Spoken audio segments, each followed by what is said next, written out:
সরগরম খানাকুল, শাসক বিরোধীর দোষারোপে তুঙ্গে তরজা। অভিযোগ, রাতে বাড়ি ফেরার পথে অতর্কিতে তৃণমূল অঞ্চল সহসভাপতি বরুণ মণ্ডলের ওপর চড়াও হয় বিজেপি আশ্রিত দুষ্কৃতীরা।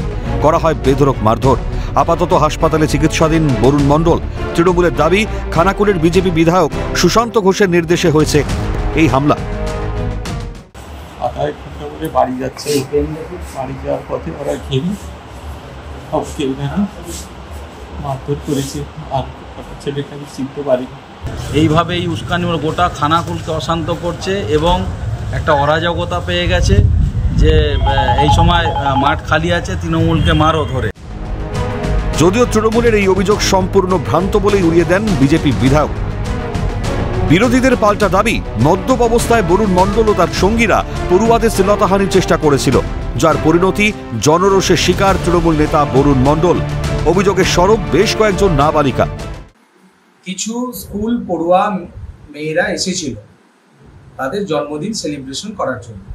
তারা যখন কেক কিনে বাড়ি ফিরছিল, সেই সময় ফাঁকা মাঠের ধারে মদ্যপ অবস্থায় তৃণমূল নেতা বরুণ মণ্ডলের নেতৃত্বে বেশ কিছু হারমাদ ওখানে জড়ো হয়েছিল।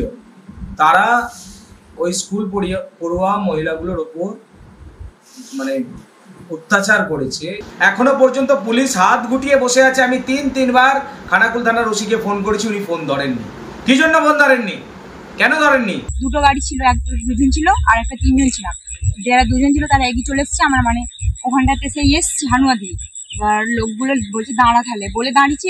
একে চুল ধরে টেনে লাভিয়েছে, আমাদেরকে এবার আকুল করে করছিল। আমরা ঠেলে দিয়ে পালিয়ে এসেছিলাম। জাস্ট ঠিক ছিল, ওটা কি জানিনি। আর দীপক গান ছিল, আর ওর নাম বরুণ মণ্ডল ছিল, আর একটা কে ছিল। কিন্তু শাসক নেতাকে মারধরের ঘটনা ধামাচাপা দিতেই নাকি একের পর এক অভিযোগ সামনে আনার মরিয়া চেষ্টা বিজেপির। কটাক্ষ করতে ছাড়েনি শাসক শিবির। আপাতত শাসক বনাম বিরোধীর দোষ ঠেলাঠেলি নিয়ে চর্চা অব্যাহত। কিন্তু কার অভিযোগ সত্যি, কার দোষারোপ মিথ্যে, উত্তরের খোঁজ পেতে শুরু পুলিশি তদন্ত। মফিজুল ইসলামের রিপোর্ট, ক্যালকাটা নিউজ।